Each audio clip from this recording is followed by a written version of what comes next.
je ne vais pas vous parler de Kerberos en soi, parce que Kerberos, c'est quand même une techno qui, il y a quelques années, je vais juste dire 2 mots sur Kerberos, je vais plutôt m'intéresser à ce qu'apporte Kerberos, et puis à comment est-ce qu'on peut, à partir d'une architecture complètement basée sur LDAP, passer à une architecture Kerberos. La problématique, c'est celle de Rennes 1.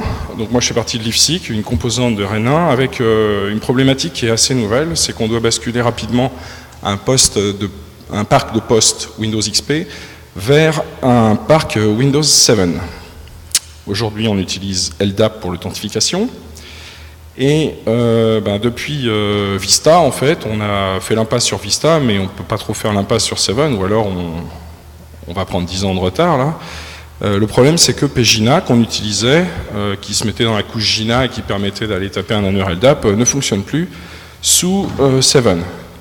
Alors en fait, il ne fonctionne plus, mais il y a un Pgina version 2 qui est sorti entre-temps, depuis la première version de ces slides, donc j'ai mis ici. En fait, il y a des choses qui existent, hein, c'est basé sur un développement d'un credential provider. Il suffit d'aller patcher un petit peu des sources d'exemples fournies par Microsoft, on arrive à faire des choses. Il y a un développement local qui a été fait par mon collègue François Dagorn à l'IFSIC qui marche et qui sera peut-être en place à la rentrée. Ça, on verra ça après. La base du truc, c'était quoi? Pgina, c'était un truc qui se mettait au niveau de la couche d'authentification de Windows. On intercepte, en fait, au moment de l'authentification, le couple UID-password. On le garde quelque part. Si c'est validé auprès du service LDAP par un simple fastbind, on va créer un compte local qui correspond à l'UID, on va garder le mot de passe quelque part, dans une base de registre, n'importe où, et puis on va le ressortir quand on aura besoin, par exemple pour faire un netuse, quand on veut utiliser des imprimantes, des fichiers partagés, des choses comme ça. Voilà. En faisant attention à détruire tout ça au logout de l'utilisateur. Ça pose une question, c'est pourquoi est-ce qu'on utilise LDAP pour l'authentification? Je vous rappelle qu'on a quand même bien travesti l'utilisation de LDAP. A priori, LDAP, c'est page blanche à l'origine. C'est fait pour diffuser des informations, l'utiliser pour faire de l'authentification. Bon, il se trouve que ça marche bien, tout le monde le fait, et bon, tranquille. N'empêche qu'à la base, c'est quand même pas fait pour ça. Et puis, ça pose d'autres problèmes. Les gens qui, sûrement comme nous, utilisent une architecture basée sur LDAP, ont ce souci que LDAP, certes, peut être sécurisé. On peut faire du LDAPS, donc chiffrer la communication entre un client et un service pour que ça passe pas en clair. Il n'empêche que quand on va monter des imprimantes Samba, par exemple, en s'appuyant sur une couche PAM qui a besoin du mot de passe LDAP, entre le client et puis le service, ça va passer en clair. Il se trouve qu'on a une particularité en plus, c'est qu'on a un serveur de fichiers NetApp qui n'est pas très convivial au niveau de l'authentification et qui demande à ce que le mot de passe passe en clair. Merci. Donc grosso modo, pour faire simple, LDAP pour authentifier, c'est quand même pas la panacée. Il se trouve que les dernières présentations qui ont eu lieu à Jirez, alors Kerberos, ça fait un moment qu'on en parle au niveau du projet ESUP. La première fois qu'on a prononcé le mot, c'était en 2003. C'était à Jirez quand on avait présenté la première version de CAS. À l'époque, il y avait 2 universités qui l'utilisaient. Et pour montrer ce que c'était CAS, on avait dit, en gros, c'est comme Kerberos. Rapidement, sur Kerberos, ça va nous permettre, d'atteindre l'objectif sécurité, parce qu'avec Kerberos, aucun mot de passe ne circule en clair. Ça va nous permettre de faire évaluer notre parc, parce que Windows 7, c'est par les Kerberos. Et puis, on va avoir un avantage collatéral qui est plus de confort pour l'utilisateur, c'est-à-dire qu'on va avoir un single sign-on de bout en bout, connexion sur le système d'exploitation et authentification transparente, directe aux applications web. Alors Kerberos, en 2 mots, Kerberos, ça identifie et ça authentifie les choses pouvant être ce qu'on appelle un peu plus bas là, des principles. En fait, tout est principle en Kerberos, les utilisateurs, les machines, les services. Et quand il y a 2 de ces choses-là qui veulent parler ensemble, eh ben, on va s'échanger les choses de manière chiffrée grâce à des clés partagées entre les 2 acteurs. Donc c'est basé sur un partage de clés, sans PKI, parce que la PKI c'est bien, mais c'est un petit peu lourd à déployer, chacun le sait. Et puis on a ce chien à trois têtes. Pourquoi? Parce que on a une architecture qui est basiquement une architecture 3 tiers avec un client, un serveur, et puis un autre acteur qu'on appelle le KDC, qui est le Key Distribution Center, qui en fait va garder les secrets partagés par tout le monde. Voilà. Bon, le dernier intérêt, il est évident, mais il faut le rappeler, c'est que ces multisystèmes, c'est très très portable le Kerberos. On ne connaît pas de système d'exploitation aujourd'hui qui ne sache pas parler Kerberos. Là où je vais focaliser maintenant, c'est plutôt sur comment migrer. Je pense que si des Américains regardaient les présentations qu'on fait sur Kerberos, franchement, ils rigoleraient, parce que la plupart d'entre eux, surtout côte ouest, ils sont en prod sur Kerberos depuis 15 ans et ça marche bien, donc c'est comme si on allait leur présenter Linux, ça les ferait rigoler, quoi. Donc la question, franchement, aujourd'hui, elle n'est pas de savoir si Kerberos c'est bien ou pas bien.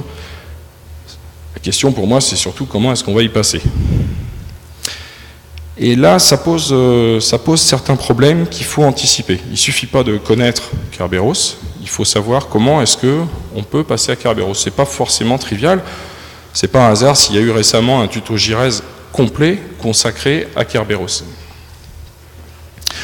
Le problème, il est qu'on n'a pas de moulinette LDAP to Kerberos. Ça n'existe pas, pour une raison qui tient à la nature même de Kerberos.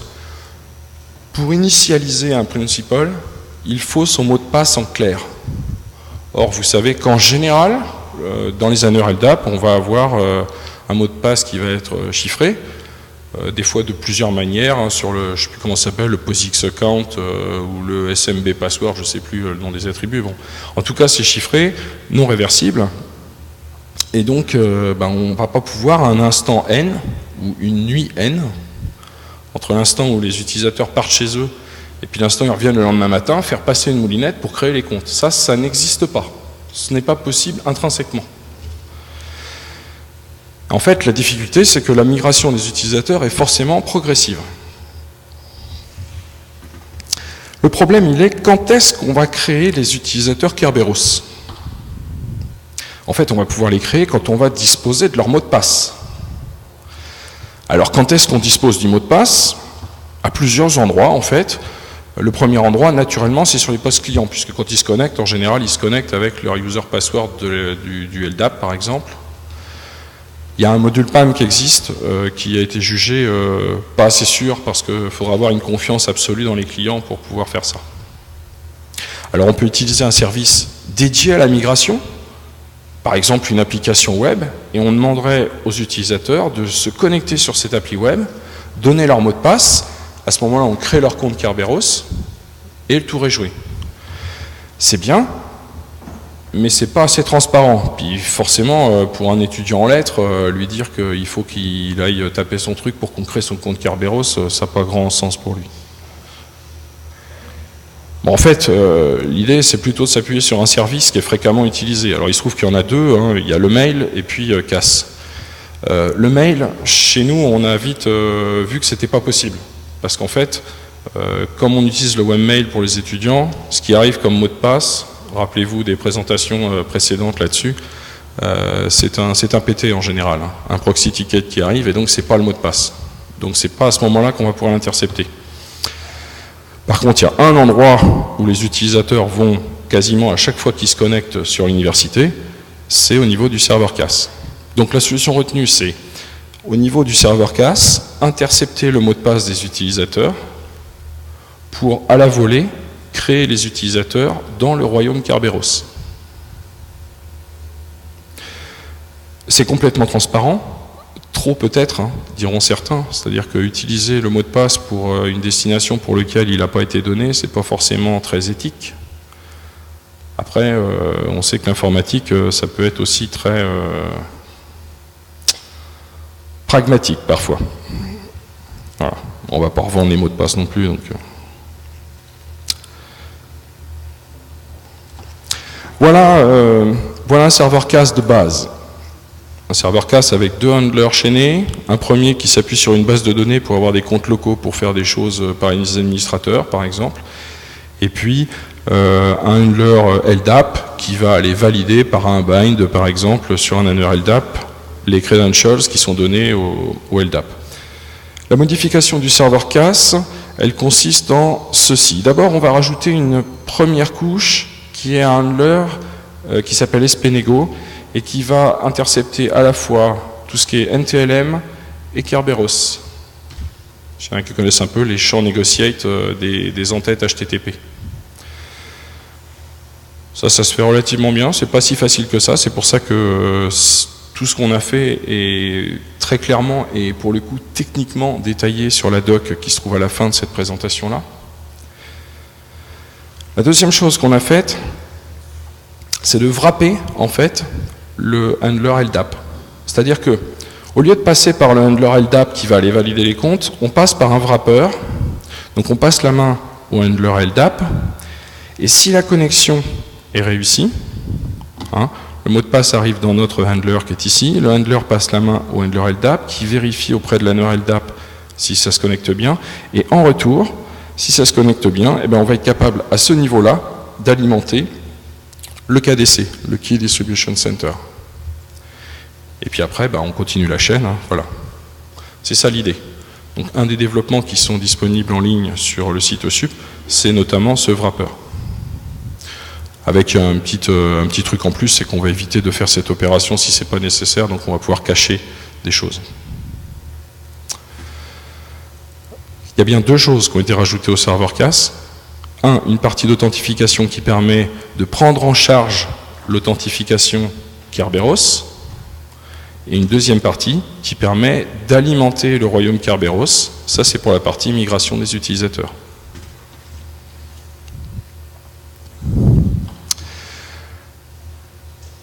Il reste un problème, c'est que, ok, on a fait ça, tous nos utilisateurs, quand ils se connectent sur CAS, ils ont leur compte qui va être créé automatiquement.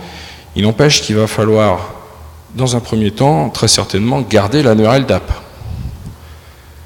Il va surtout falloir assurer la cohérence entre ce qu'il y a dans le LDAP et ce qu'il y a dans le royaume Kerberos. Pour ça, ça implique d'autres choses. Alors en fait, à la création des comptes, il n'y a rien à faire de spécial dans Kerberos parce qu'en fait, chez nous, on crée des comptes qui sont non actifs. En fait, il y a une procédure ensuite qui s'appelle une procédure d'activation des comptes et c'est à ce moment-là, en fait, au même moment qu'on fait le changement du mot de passe, puisqu'en fait, ça revient quasiment à ça, qu'à travers l'interface web qui centralise le changement des mots de passe, il va falloir aller taper le royaume Kerberos pour maintenir la cohérence avec l'annuaire LDAP. Et puis évidemment, une petite chose à la fin, qui est quand on supprime un compte, il va falloir supprimer le compte Kerberos. Ça se fait relativement facilement. Pratiquement, on a une application à l'Université Rennes qui s'appelle l'application Sésame, avec deux interfaces, une pour les administrateurs en batch, qui va permettre, à travers des moulinettes sur Arpège et Apogée, de créer et supprimer les comptes. Et puis une autre interface web qui va permettre aux utilisateurs d'activer leur compte, puis de changer leur mot de passe. Cette application Sésame, elle a un lien vers l'annuaire LDAP. Sans doute qu'elle aura un lien vers une annuaire AD à un moment. On va juste rajouter une patte vers le serveur Kerberos, le KDC, pour maintenir cette cohérence. Voilà. Donc il n'y a aucune difficulté technique à ce niveau-là.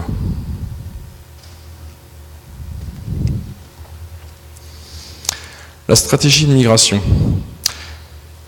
Elle est la suivante. D'abord, il faut mettre en place l'infrastructure Kerberos. Ensuite, il va falloir intégrer tout ça dans ce qui existe, et ensuite, il va falloir basculer les services. On regarde un peu plus près. Première étape, créer l'infrastructure Kerberos. Plusieurs choix s'offrent à vous. Un serveur MIT, un serveur AMD, il y a deux grosses implémentations de Kerberos. En fait, les deux marchent très bien, donc c'est à vous de voir. Il y a des gens qui sont plutôt pour la solution MIT. Nous, on est parti sur celle-là. Il se trouve que l'autre solution est plutôt proche des développeurs de Samba 4, donc ça pourrait être intéressant. Je pense qu'on s'y retrouvera. Il n'y a pas de... Voilà. Nous, ce qu'on a mis en place comme maquette au niveau de Rennes, c'est deux serveurs redondants. Et la redondance, elle se fait de manière assez basique, en fait, grâce à un protocole propre qui s'appelle Kpropre, et puis une cron tab régulière qui tourne.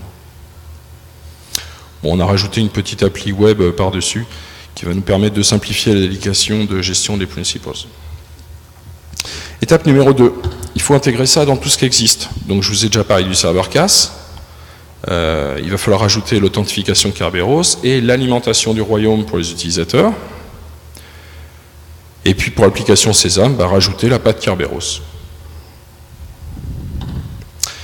plus difficile, enfin le plus sensible en tout cas, ce sera la dernière étape, c'est le basculement des services. Il va falloir basculer les serveurs de fichiers. On a tout testé, ça marche. Samba, NFS, même le NetApp, c'est dire. Serveur d'impression, on fait de l'IPP directement avec une authentification Kerberos, et tout ça c'est transparent, ça se passe bien. Il y a un truc qu'on n'a pas testé en réel, c'est le serveur de mail, parce que si on l'arrête juste pour tester, il y en a qui vont râler forcément. Bon, a priori, il y a plein de gens qui l'ont fait, donc ça ne doit pas poser de problème. Voilà, comme on m'a attribué ce matin, pendant que j'étais pas là, en plus, des slogans débiles, qui sont même pas de moi en plus, je pense, donc je peux me lâcher, donc ce sera manger du chien maintenant. Il y a un tuto JRES qui est très intéressant, qui a eu lieu il y a un mois à peu près, sur la problématique Kerberos, qui est très souvent couplée avec la problématique Active Directory, avec des gens qui sont, qui ont fait des exposés vraiment très très intéressants. Je pense à Emmanuel Lindauer de Strasbourg par exemple, qui est certainement lui qui a la plus grosse expérience dans le domaine. Donc il faut aller voir les vidéos en ligne pour ceux qui ne connaîtraient pas assez bien Kerberos. Et puis sur le serveur SUP, vous avez toute une partie où donc François Dagorn et moi, on a expliqué notre démarche, et ceux qui iront voir verront que ça va très très loin dans le technique, puisque à chaque étape on explique exactement ce qui se passe, pourquoi ça marche pas, etc. etc. Il y a un espace du serveur SUP qui est consacré à ça, qui je pense intéressera à tous ceux qui ont envie de regarder cette problématique-là. Voilà, j'ai fait volontairement court pour garder un petit moment de questions, mais aussi d'échanges, parce que je ne suis pas le seul à avoir une expérience Kerberos dans la salle, probablement. Merci.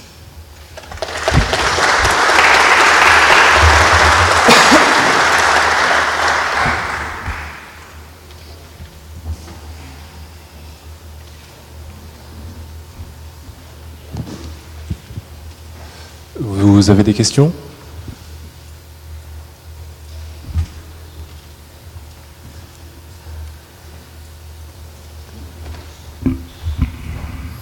Ce qui serait bien pendant que Géant nous pose une question, c'est que vous remuiez tous vos programmes des ESUBD en même temps. Merci. Oui, donc Jean Procassia, Institut Télécom, une question bête et méchante peut-être. Pourquoi monter un serveur Kerberos et pas se contenter d'un Active Directory ? Pourquoi monter un serveur MIT ou MDAL et pas se contacter d'un Active Directory? Alors il y a deux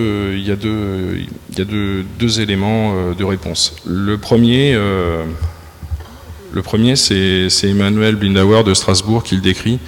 Dans un premier papier qu'il a présenté au JRES en 2005 à Marseille, il proposait une solution qui était basée sur le Kerberos d'Active Directory et qui marchait jusqu'en 2009, où il a expliqué pourquoi est-ce qu'il ne voulait plus d'Active Directory pour faire Kerberos, et où il est passé à un serveur Kerberos. Et en fait, il a toujours son Active Directory, parce qu'Active Directory, c'est pas forcément son meilleur boulot de faire de l'authentification, mais il se trouve que c'est quand même une machine qui n'est pas désintéressante, notamment pour faire de la gestion de parc, des stratégies de déploiement, tout ça. Hein. C'est clair qu'Active Directory est probablement le plus fort là-dessus. Donc il explique pourquoi. Nous, on a eu une impression quand même, c'est qu'on a testé beaucoup de choses sur Kerberos. Ça s'est passé relativement bien en s'appuyant sur des docs. Des fois, il faut aller fouiller un peu, mais ça se passe plutôt bien. Et en fait, nos problèmes, ils ont commencé à débarquer quand on a voulu intégrer ça avec un Active Directory, justement. Active Directory, c'est bien, ça fait tout, ça fait la vaisselle, mais on ne sait pas comment ça le fait. C'est-à-dire qu'il y a des gens qui vont vous dire, par exemple, que bah oui, on prend Active Directory, ça fait du Kerberos, et puis voilà, c'est bon. Et puis quand on fouille un peu, qu'on met un Wireshark derrière, on s'aperçoit que, oh, miracle, c'est pas du Kerberos qu'il fait, c'est du NTLM. Et on se dit, tiens, c'est bizarre. Enfin, la deuxième réponse, c'est que moi, j'ai pas trop confiance dans la bête pour lui confier mon authentification, sachant que c'est le cœur de sécurité de mon réseau. Voilà.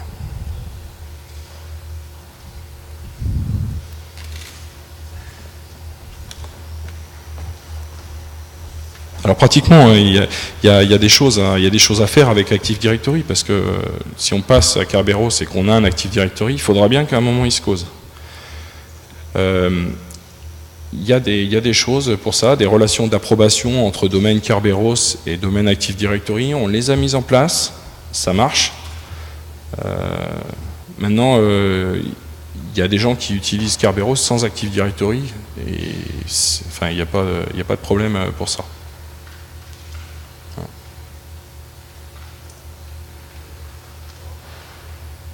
Moi, je vais te poser une petite question. Tout à l'heure, tu parlais que François ou toi avez développé un petit produit que vous alliez mettre en place à la rentrée, c'est ça?